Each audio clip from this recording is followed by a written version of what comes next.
এখন আমি ধরেন কি করব, আমি এই এই জিনিসটা আমি এই এটা হচ্ছে পুরোপুরি ডিসিলেক্ট করে দিলাম। ডিসিলেক্ট করে দেওয়ার পরে আমি হচ্ছে চেইন এও সিলেক্ট করলাম, করার পরে আমি এই রিবন স্ট্রাকচার আর কার্টুন স্ট্রাকচার এটা আমি হাইড করে দিলাম।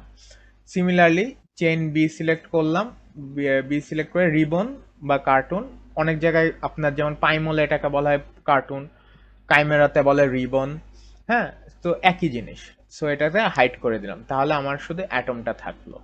দেন হচ্ছে আবার আমি হচ্ছে চেন সিটা সিলেক্ট করলাম, করার পরে রিবনটা আমি হাইড করে দিলাম।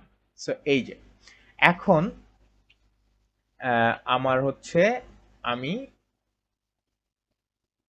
এই দুইটা স্ট্রাকচার আমি এই বক্সের মধ্যে সিলেক্ট করলাম। সিলেক্ট করার পরে আমি অ্যাকশনে গেলাম, অ্যাটমস বন্ডে গেলাম, যাওয়ার পরে এখানে আমি ওয়্যার বা এইটা আমি সিলেক্ট করলাম।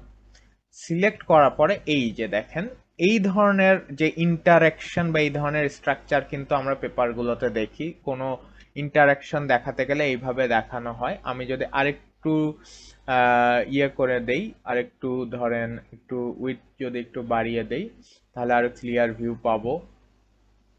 আমি যদি হচ্ছে ধরেন হচ্ছে রিং স্ট্রাকচার যদি দেই, সো রিং স্ট্রাকচার এখানে তো কাজ করবে না। সো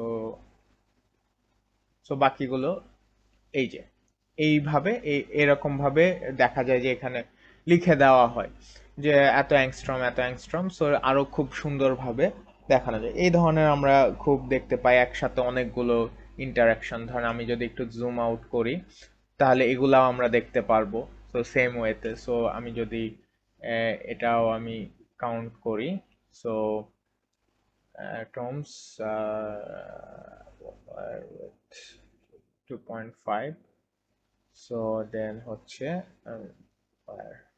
সো এই যে, সো এরকম ভাবে আমরা একটা এরকম অনেকগুলো একটা স্ক্রিনে অনেকগুলো আমরা এরকম ইন্টারাকশন করতে পারবো। এটা একটা হচ্ছে একটা ওয়ে।